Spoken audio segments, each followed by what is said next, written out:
Pernah nggak sih kamu ngerasa, udah usaha, udah berdoa, udah sabar, tapi hidup kayak nggak bergerak kemana-mana? Kayak semuanya mentok, padahal orang lain kelihatannya lancar-lancar aja. Tapi, gimana kalau justru di saat-saat paling gelap itu, hidup lagi ngajarin kamu buat jadi lebih kuat? Bukan buat nyerah, tapi buat naik level. Karena hidup itu bukan soal siapa yang paling cepat sampai, tapi siapa yang tetap jalan. Bahkan saat jalannya sepi dan gelap, selamat datang di Filostoik. Tempat di mana kita bahas makna di balik setiap rasa. Karena di balik lelahmu, selalu ada pelajaran yang menunggu buat kamu temukan. Keruntuhan. Tidak ada yang benar-benar mempersiapkanmu untuk bagian ini. Keruntuhan. Tidak ada buku, tidak ada nasihat dari teman, tidak ada motivator yang benar-benar bisa menggambarkan bagaimana rasanya kehilangan seseorang, bukan hanya secara fisik, tapi secara emosional, secara spiritual, secara utuh. Keruntuhan bukan sekadar momen ketika seseorang pergi. Terkadang justru yang paling menyakitkan adalah ketika mereka tetap tinggal, tapi jiwanya telah menjauh. Saat tubuh mereka masih ada di ruangan yang sama, tapi tatapan mata itu kosong. Saat suara mereka terdengar, tapi tak ada lagi getar rasa. Saat sentuhan mereka menjadi kewajiban, bukan keinginan. Dan kamu mulai menyadari, dia tidak benar-benar ada di sini lagi. Kamu merasakannya pertama kali di dada. Seperti ada sesuatu yang robek dari dalam. Seperti jiwamu ditarik keluar paksa dari tubuhmu sendiri. Makan tidak terasa, tidur tak bisa, fokus lenyap. Pikiran seperti labirin tanpa jalan keluar. Dan setiap detail kecil, lagu, tempat, aroma kopi pagi, atau jalanan tempat kalian pernah tertawa, semuanya berubah menjadi pengingat menyakitkan. Kamu dihantui, bukan oleh hantu orang lain, tapi oleh kenangan akan dirimu sendiri, yang pernah mencintai dan dipercaya dicintai kembali. Kamu terus menghibur dirimu sendiri. Ini hanya fase, dia hanya lelah, dia akan kembali. Tapi tidak, versi dirinya yang mencintaimu, yang dulu menatapmu seperti kamu adalah rumah, versi itu sudah mati. Dan semakin lama kamu menyangkalnya, semakin lama kamu tenggelam dalam abu, hubungan yang sudah lama terbakar habis. Kamu pikir rasa sakit ini akan membunuhmu. Dan memang pada satu level, ia melakukannya.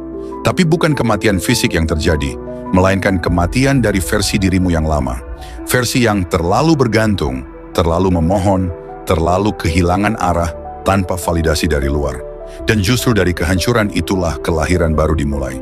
Inilah awal kelahiran kembalimu. Karena keruntuhan bukan akhir, tapi pergeseran. Ia adalah momen sakral ketika semesta dengan paksa menelanjangimu dari ilusi, agar kamu bisa melihat dirimu sendiri sebagaimana adanya. Rapuh, terluka, tapi juga punya potensi untuk bangkit. Versi dirimu yang lama, yang selalu butuh orang lain untuk merasa cukup, harus mati. Dan itu tidak salah. Itu memang perlu. Orang yang memiliki jiwa tabah tidak melawan keruntuhan. Ia tidak melarikan diri. Ia tidak mematikan rasa sakitnya dengan alkohol, dengan pengganti cinta yang palsu, atau dengan gangguan yang membuatnya lupa. Ia duduk di dekat apinya sendiri, membiarkan luka itu bernyanyi, membiarkan kesedihan itu membanjiri, dan tidak mencoba mengendalikan apa yang memang harus dibiarkan runtuh. Dan di sanalah letak transformasinya. Ia tahu, satu-satunya jalan keluar dari rasa sakit ini adalah melewatinya, bukan meloncatinya, bukan mengabaikannya. Dan justru dari keberanian untuk hadir di tengah luka, itulah pengendalian diri lahir. Sebuah kekuatan yang tak bisa diajarkan oleh buku. Sebuah ketabahan yang tidak bisa dimanipulasi oleh motivasi singkat. Ini adalah kekuatan yang dibentuk oleh penderitaan yang dihadapi secara sadar. Banyak orang kehilangan jati dirinya di titik ini.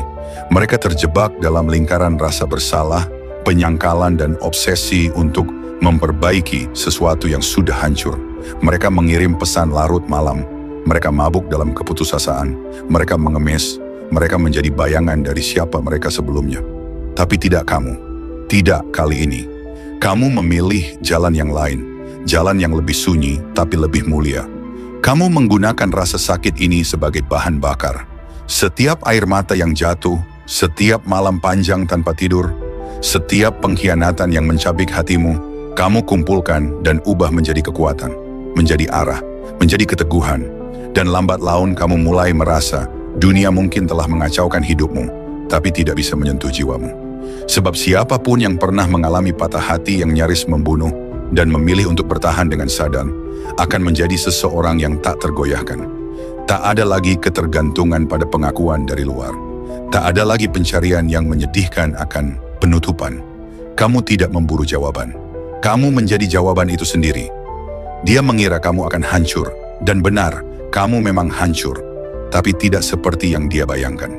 Kamu hancur seperti benih yang harus terbelah agar bisa menumbuhkan kehidupan baru. Kamu pecah agar bisa keluar dari cangkangmu. Dan dalam kehancuran itulah seseorang yang baru lahir, lebih bijak, lebih sadar, dan lebih kuat. Seseorang yang tidak lagi membutuhkan orang lain untuk merasa utuh. Seseorang yang tidak bergantung pada janji masa lalu, tapi hidup penuh dalam realitas saat ini. Seseorang yang tidak lari dari kesedihan, tapi menjadikannya guru. Dan ketenangan yang kamu miliki setelahnya, ketenangan dari seseorang yang telah melewati api dan masih tetap berdiri, itulah yang paling menakutkan. Nomor 2, keruntuhan. Tidak ada yang benar-benar mempersiapkanmu untuk bagian ini. Keruntuhan. Tidak ada buku, tidak ada nasihat dari teman, tidak ada motivator yang benar-benar bisa menggambarkan bagaimana rasanya kehilangan seseorang, bukan hanya secara fisik, tapi secara emosional, secara spiritual, secara utuh. Keruntuhan bukan sekadar momen ketika seseorang pergi. Terkadang justru yang paling menyakitkan adalah ketika mereka tetap tinggal, tapi jiwanya telah menjauh. Saat tubuh mereka masih ada di ruangan yang sama, tapi tatapan mata itu kosong. Saat suara mereka terdengar, tapi tak ada lagi getar rasa. Saat sentuhan mereka menjadi kewajiban, bukan keinginan.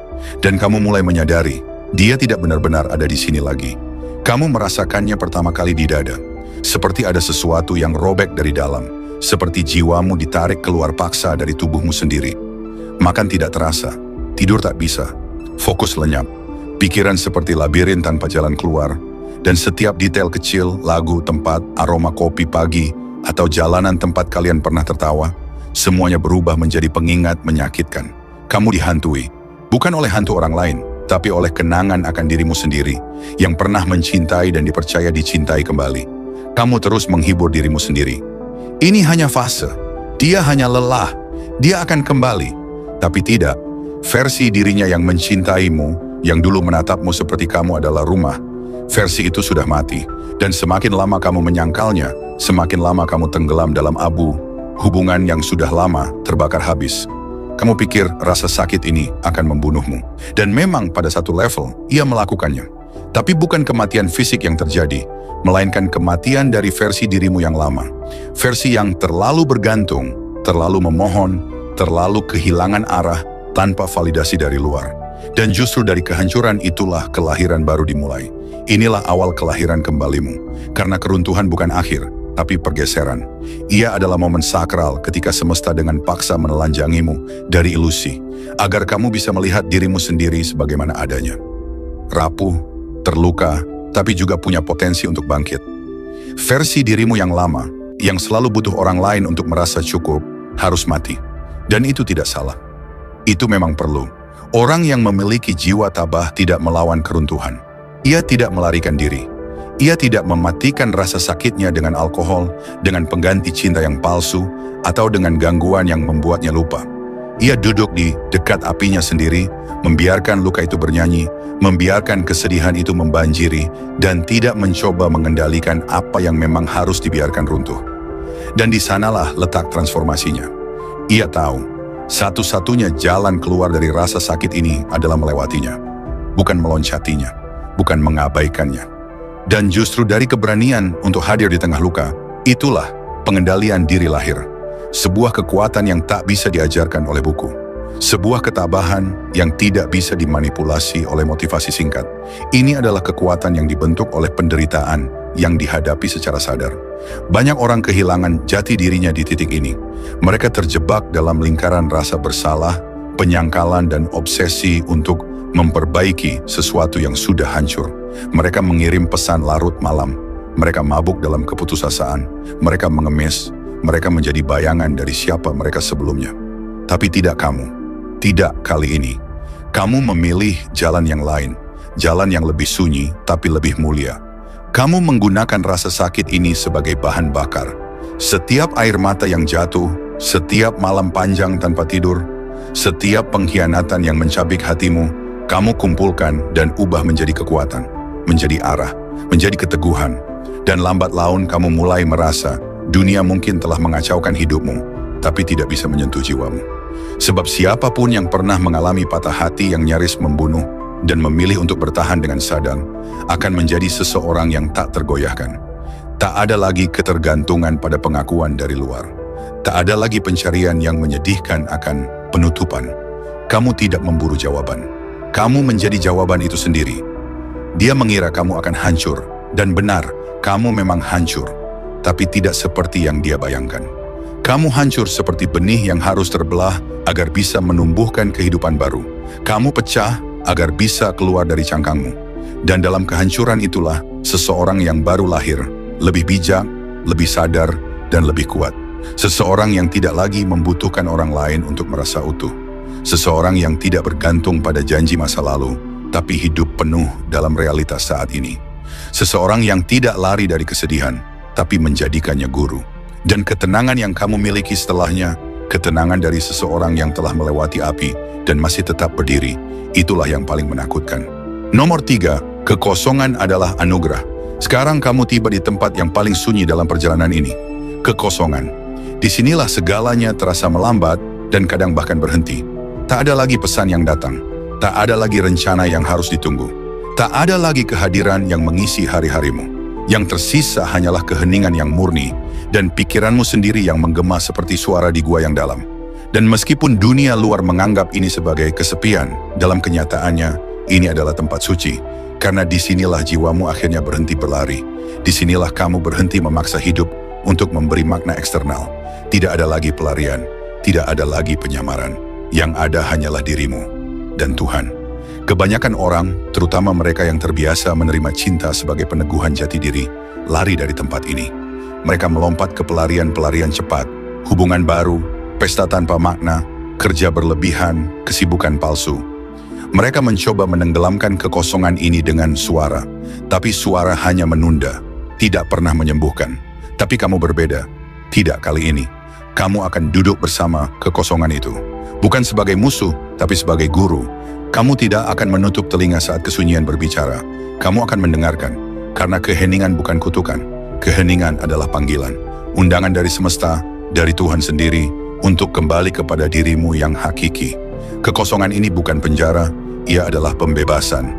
Untuk pertama kalinya dalam waktu yang lama, mungkin bertahun-tahun, kamu tidak lagi mengorbit semesta orang lain. Kamu tidak lagi hidup untuk menyenangkan, untuk menenangkan atau mempertahankan seseorang.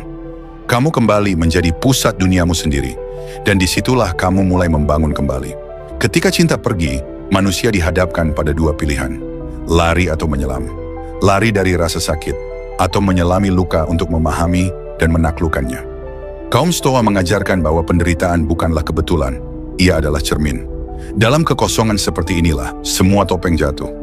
Tak ada tempat bersembunyi, ketakutanmu yang paling purba muncul, ketergantunganmu terbuka. Tapi bersamaan dengan itu, muncul pula sesuatu yang jauh lebih besar, potensimu. Kamu mulai sadar betapa banyak hidupmu yang sebelumnya kamu bentuk bukan berdasarkan keinginan jiwamu sendiri, tapi berdasarkan bayangan tentang apa yang dia inginkan. Kamu pernah membuat keputusan demi mempertahankannya. Kamu mengorbankan kebebasan demi kenyamanan semu. Dan kini, setelah semua itu runtuh, yang tersisa hanyalah diri sejatimu yang mentah, tanpa topeng.